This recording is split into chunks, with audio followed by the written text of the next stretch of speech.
La demanda a la red asistencial este año es mayor que las anteriores. Por eso reitero el llamado a la población a tomar todas las medidas de prevención y de protección. Vamos a repetir cuantas veces sea necesario que hay que mantener su vacunación al día, sobre todo contra influenza y también contra el COVID-19. El uso de mascarilla en los lugares de alta aglomeración con poca ventilación es fundamental en estos momentos.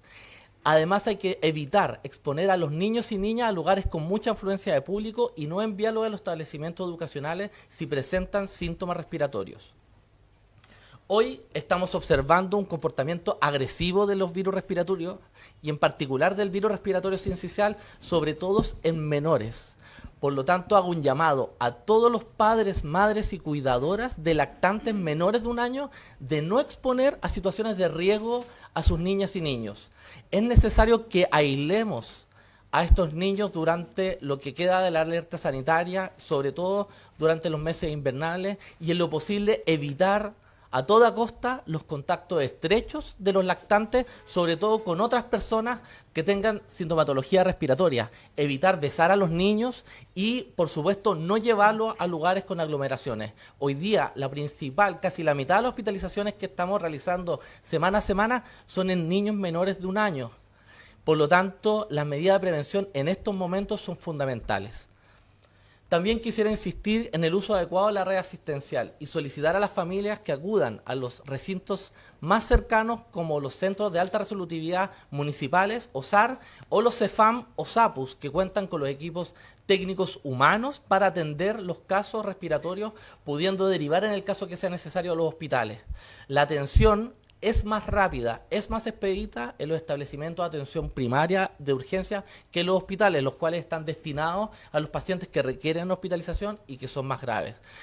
Utilizando adecuadamente la red asistencial vamos a evitar congestionar los tiempos de espera de los establecimientos hospitalarios que están, insisto, dedicados a atender a los pacientes hospitalarios. Deseo terminar este punto reiterando mis condolencias a la familia de Mía y a todos los papás, mamás que están pasando situaciones difíciles con sus niños y niñas en las distintas urgencias infantiles del país, tanto públicas como privadas. Y quiero recalcar que seguiremos trabajando incansablemente para proteger a nuestros niños y niñas durante este invierno.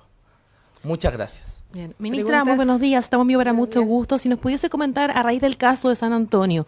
En este caso, decía ayer la subsecretaria, no era la última cama la de Arica. ¿Por qué esa era la cama asignada? Ella hablaba de un 92% de ocupación. ¿A qué corresponde esa cifra? ¿Cuántas camas quedan disponibles? ¿Cuántas están ocupadas? ¿Y cómo es finalmente que puede ocurrir que en una región como Santiago, la región metropolitana, no haya ninguna cama disponible? Bueno, primero quiero aclarar que el caso de esta niña lamentablemente era muy grave. Y que justamente he comentado que estos cuadros de virus sincicial pueden ser muy graves en los lactantes menores y lamentablemente todos los años debemos lamentar fallecimientos por esta causa. También alentar al equipo de salud que atiende a estos niños, porque el hecho de que fallezca una lactante no solo golpea, por supuesto, que principalmente a los padres, también al equipo de salud queda muy afectado con eso. Respecto a la gestión crítica de las camas, le voy a pedir al subsecretario que está a cargo de ese tema que explique por qué hay estos porcentajes y que hay camas disponibles y que se están disponibilizando. Esta es una situación, sí, explicar que es una situación dinámica, que se está monitoreando en todo momento. Hay gente que está dedicada a ese tema y hay momentos que se abren cupos en distintos lugares. Pero bueno, en el caso de esta niña la verdad es que el cuadro era muy grave y aun que hubiese habido una posibilidad de traslado, era difícil que hubiera sobrevivido. Bueno, efectivamente, hoy día tenemos una ocupación del 92% de las camas críticas infantiles. Nosotros hemos logrado convertir en la última semana, durante el mes de mayo, pasar de la red pública solamente de 520 camas a más de 800 camas de cuidados críticos infantiles y se han sumado más de 1000 camas de cuidados medios. Lo que sucede efectivamente es que esto es un proceso dinámico en donde se van realizando, en promedio tenemos los pacientes ocupando camas críticas entre 48 a 72 horas y se van despegando algunos cupos y es por eso que la primera instancia es que todos los servicios de urgencia están atendiendo a los pacientes, sobre todo los pacientes más críticos. Hemos visto que en la última semana se han intensificado sobre todo niños menores de 1 año y sobre todo niños menores de 6 años que han tenido una rápida evolución con un virus que ha tenido un comportamiento muy agresivo, que ha tenido complicaciones infecciosas. En particular, este caso que por supuesto lamentamos, el equipo de pediatría de dicho hospital realizó todo el trabajo, todas las intervenciones de paciente crítico, utilizando drogas vasoactivas, antibióticos, ventilación asistida, con el objetivo de buscar su compensación para poder luego continuar con el traslado a un centro asistencial. Lamentablemente la situación, por la gravedad y la rápida evolución y la agresividad del cuadro, tuvo este desenlace fatal. Sin embargo, hoy día la red está integrada pública como privada, y quiero destacar también que los servicios de urgencia y la alta demanda asistencial producto de la circulación de virus respiratorios está afectando al sistema en su conjunto, no solo al sistema público, sino que también al sistema privado. Por eso, dada la alerta sanitaria, estamos en un trabajo coordinado a través de la integración red público-privada, buscando los cupos más rápidos disponibles en esos momentos en que se necesitan los traslados para proceder a asignar a estos pacientes. Subsecretario, ministra, ¿cómo están? Buenos días. Estamos en vivo para el matinal Tu Día y también para nuestra señal 2 de T13 en vivo. Quisiera consultarle por lo que nos confirman de manera en off, de que efectivamente que en la clínica de Reñaca y en la clínica Ciudad del Mar sí habían camas, y quisiera saber en este caso en específico qué pasó con el tema de la ley de urgencia, si es que se aplicó o no al momento de que la lactante ingresara al hospital de San Antonio, y cuál fue el criterio al momento de ver la disponibilidad de camas, porque si es que mal no entiendo, dice que hay disponibilidad, entonces ¿por qué se llega al extremo del país, al extremo norte, para eventualmente encontrarle una solución a esta lactante? Bueno, primero existe una unidad de gestión centralizada de camas del Ministerio de Salud que tiene coordinación y está en contacto con cada una de las clínicas privadas y las hospitales públicos de la red asistencial, de que manera dinámica se están revisando las altas y los movimientos que tienen las camas y la disponibilidad de cupo. En el caso de la paciente, primero decir que llegó al servicio de urgencia, fue atendida por el equipo local del hospital, con los equipos de pediátricos, con el objetivo de estabilizarla, porque llegó en malas condiciones evidentemente, y con el objetivo de lograr la estabilización para proceder a un traslado. Mientras tanto, el equipo del Ministerio de Salud llamó y estaba en contacto con todas las clínicas necesaria, y el cupo más rápido para poder habilitar en ese momento en que se solicitó el traslado era el que se le asignó, y se empezaron a gestionar esos traslados. Sin embargo, dada la gravedad del cuadro, no alcanzó a realizar ningún movimiento asociado con esto. Quiero decir, por ejemplo, que durante el mes de mayo hemos trasladado 105 niños y niñas a nivel nacional en la red integrada público-privada a otros centros distintos al que consultaron en un inicio, con el objetivo de asegurar las atenciones que corresponden. Disculpe, subsecretario, entonces sí habían camas en la quinta región, porque no hay que ser alguien que sepa mucho de distancia, pero entre San Antonio y Reñaca es mucho más cerca que Arica, entonces quisiera que nos aclarara esa situación. El protocolo es que cuando los pacientes consultan y están en condición de gravedad, son diagnosticados, son evaluados por el equipo local y luego son subidos a una plataforma. Primero intentan en la red local, y evidentemente que su hospital base en ese momento, para la posibilidad de cupo, situación que en ese momento de manera inmediata no se tenía.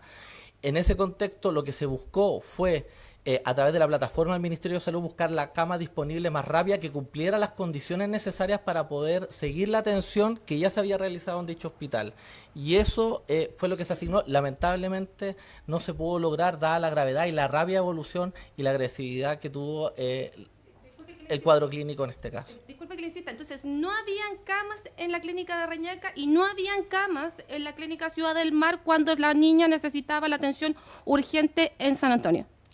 El Ministerio de Salud tiene una red en línea monitoreando cada una, hora a hora, de la disponibilidad de camas de todo el país, y es por eso que se asignan los recursos, las camas disponibles, a los distintos requerimientos que se están generando dependiendo de la complejidad del paciente y los cuidados que son necesarios, y así se van asignando los distintos cupos. Insisto, hemos tenido durante solo el mes de mayo más de 105 traslados de niños y niñas en este contexto por causa respiratoria, que hemos derivado tanto a la red pública y privada del país, dado que nuestra red actúa y trabaja de manera coordinada e integrada con el objetivo de asegurar los cuidados que se requieran. Subsecretario, a propósito de la última pregunta, usted dice que más de 100 niños han sido trasladados a otros centros. ¿Desde cuándo y hacia dónde, principalmente de la zona centro, zona sur al norte del país? Si podía especificar un poco más respecto a ello. Bueno, el aumento de la circulación viral y de consultas de urgencia y de hospitalizaciones partieron este año principalmente en la región de Araucanía, en donde se han trasladado, por ejemplo, de Araucanía a la región de los lagos, la región de los ríos, a la región del Biobío, a Santiago.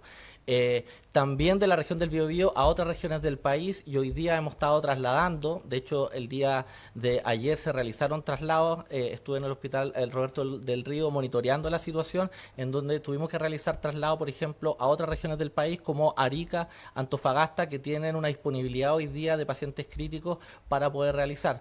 Esto es una situación que se utiliza, lo utilizamos en el COVID-19, estamos utilizando también, en este caso, campaña de invierno, y en las campañas de invierno anteriores también se utilizaban este tipo de recursos, porque la idea es mantener distribuidos los pacientes más graves, utilizando todos los recursos que tiene el país con el objetivo de garantizar la oportunidad de los cuidados que se requieran, sin perjuicio que los servicios de urgencia tienen salas de reanimación y son atendidos con alta capacidad técnica, que es el primer momento de atención donde se estabilizan y luego son derivados a los centros, ya sea en el propio centro o en otro donde se le asigne su cama. Subsecretario, buenos días. Usted hablando de un virus bastante más agresivos que otras temporadas. ¿Con qué velocidad se puede hacer lo que es la reconversión de camas, considerada esta situación? Si se puede evaluar, tomar lo que fuera la iniciativa en medio de lo que fue la pandemia, y particularmente son lo mismo. ¿No hay posibilidades de adelantar las vacaciones y tampoco generar obligatoriedad en el uso de las mascarillas? Yo quiero decir que respecto a, efectivamente hemos tenido una circulación viral de virus respiratorio sincicial que específicamente ha sido muy agresivo con los niños muy pequeños. Por eso el llamado que hacemos a la prevención y al cuidado de todas las madres, padres y personas cuidadoras de niños y lactantes, sobre todo menores de 6 meses, que hoy día, por ejemplo, la última semana tuvimos más de 1.200 hospitalizaciones en lactantes menores de 1 año, que es un número muy importante. Por lo tanto, proteger y prevenir que tengan infecciones es tremendamente importante, y es el llamado que estamos haciendo. Ahora, en este sentido, se está utilizando la red público-privada, se están, en general, conversamos con los intensivistas, el periodo de ventilación mecánica de ocupación de cama UCI de un niño lactante, en este caso está alrededor entre las 48 y 72 horas, por lo tanto, la reconversión dentro de la semana da la posibilidad de seguir absorbiendo y dándole atención a los pacientes, pero de todas maneras estamos desplegándonos, entregando mayor capacidad técnica, equipamiento y las coordinaciones necesarias con el objetivo de contar con la respuesta necesaria dado el aumento que estamos viviendo hoy día, principalmente en la región metropolitana y en la quinta región.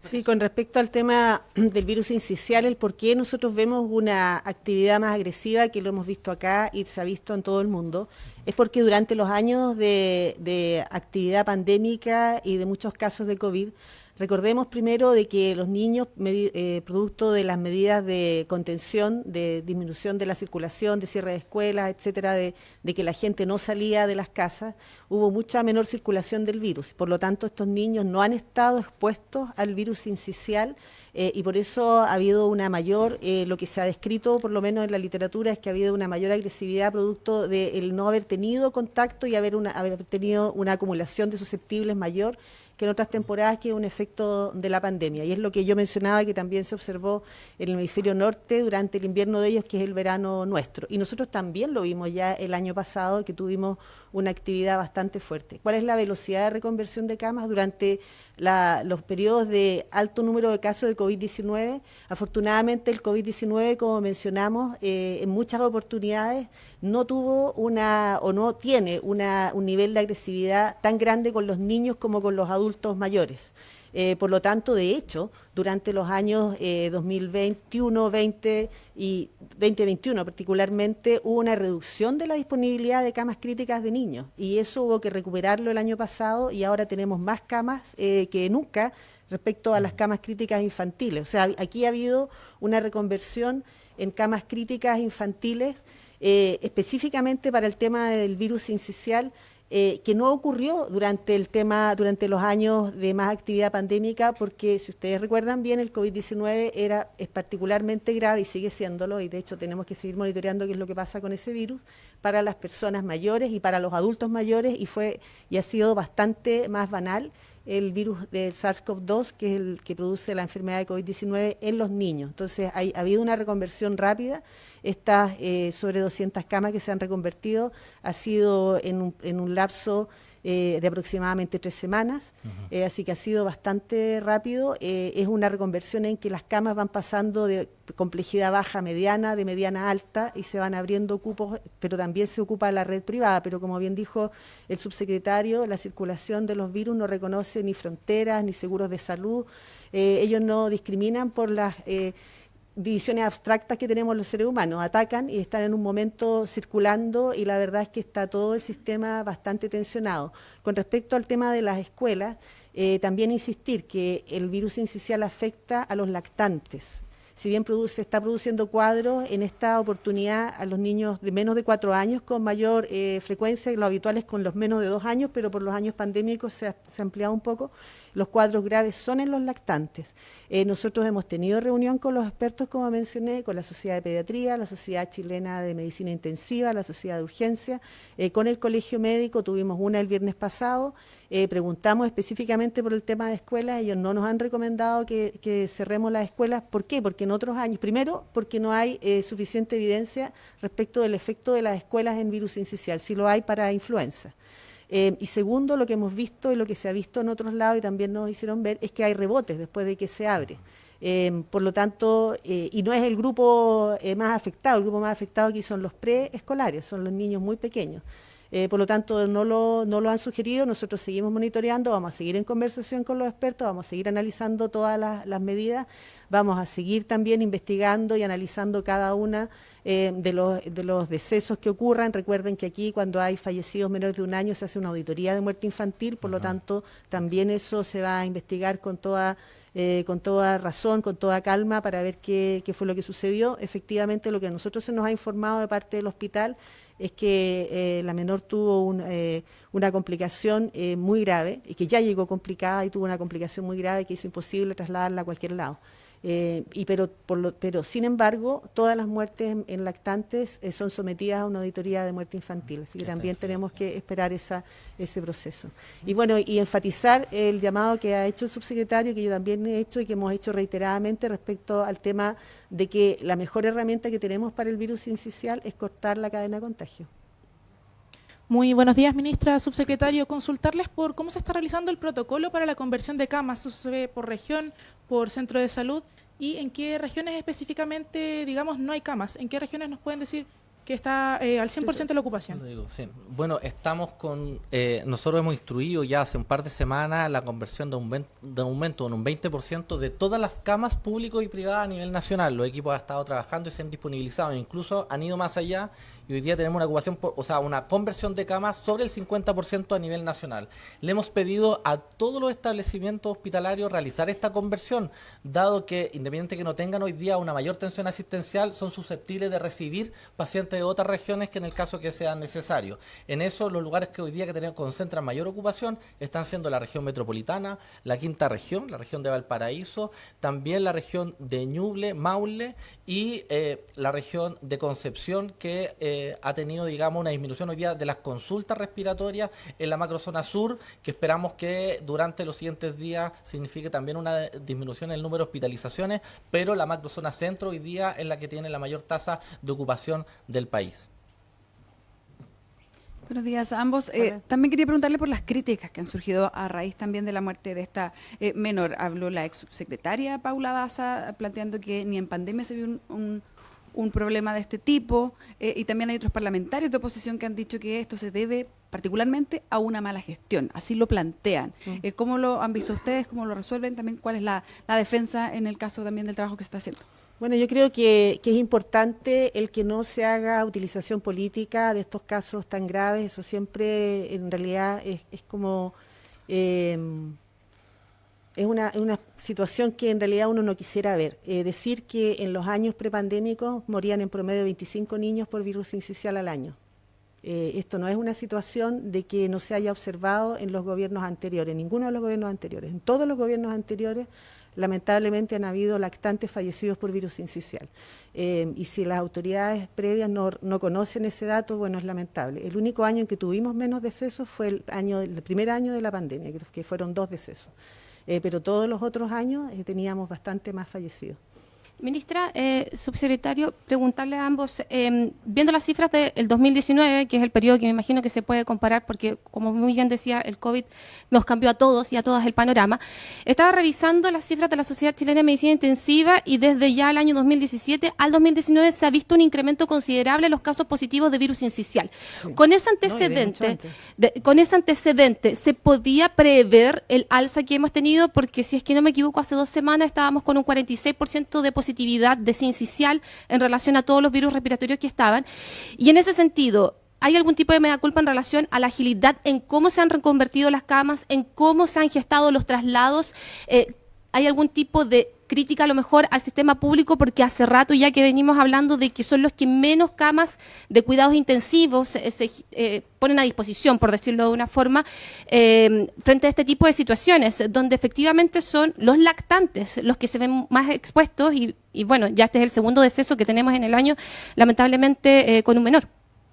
Mire, decir que, como yo dije anteriormente, nosotros evidentemente que analizamos cuál es la situación epidemiológica, qué es lo que está sucediendo en el resto del mundo, y como mencioné, ya se sabía que en el hemisferio norte el virus sincicial había sido agresivo, este año también, el año pasado, aquí en Chile también durante el otoño, de hecho, que es durante otoño, todavía estamos en el otoño, empezó muy agresivo el virus sincicial y de hecho por eso nosotros en la alerta sanitaria de marzo ya incluimos el virus sincicial. O sea, nosotros nos adelantamos, de hecho, a incluir el virus sincicial, nos adelantamos a negociar con el Ministerio de Educación en la fecha de las vacaciones y también a entregar recursos adicionales de parte del sector para la reconversión de camas pediátricas.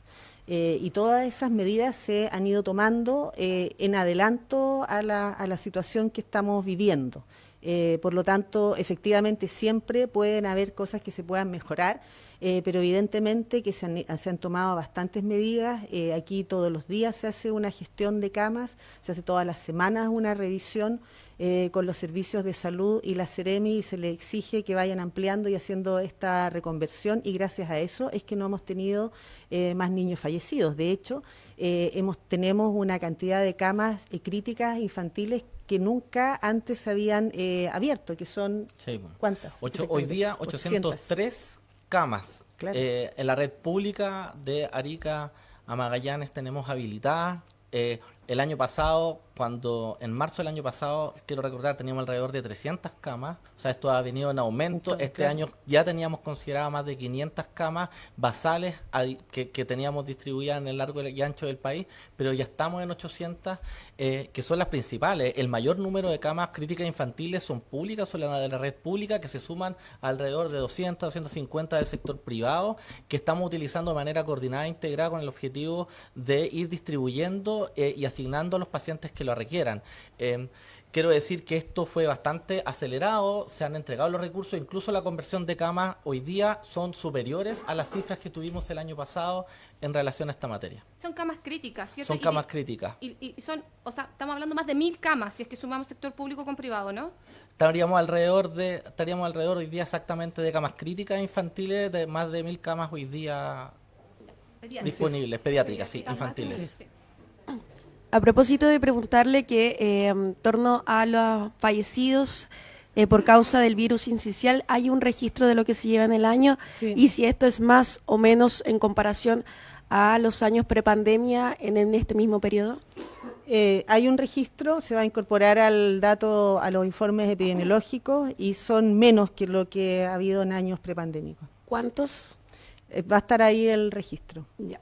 Porque aquí la idea, mira, a nosotros nos preocupa cada una de las defunciones, entonces este no es un tema solo de números. Si bien, por cierto, yo como epidemióloga me interesa ver los números y ver cómo estamos en tendencia, y había años que teníamos alrededor de 50 fallecidos, si uno ve una serie de 10 años hacia atrás, y después, como yo mencioné, teníamos un promedio prepandémico de alrededor de 25 fallecidos, lo importante acá es que se hacen esfuerzos efectivamente para reducir esas defunciones, pero también entender que el virus sincicial es un virus grave, que lamentablemente todavía no contamos con vacuna para los niños, que cuando tengamos una vacuna para los niños vamos a ser de los primeros países que la vamos a poner, porque tenemos todos los años esta situación, y que se están haciendo todos los esfuerzos y realmente que es importante que los padres también contribuyan a ese esfuerzo para cortar la cadena de transmisión.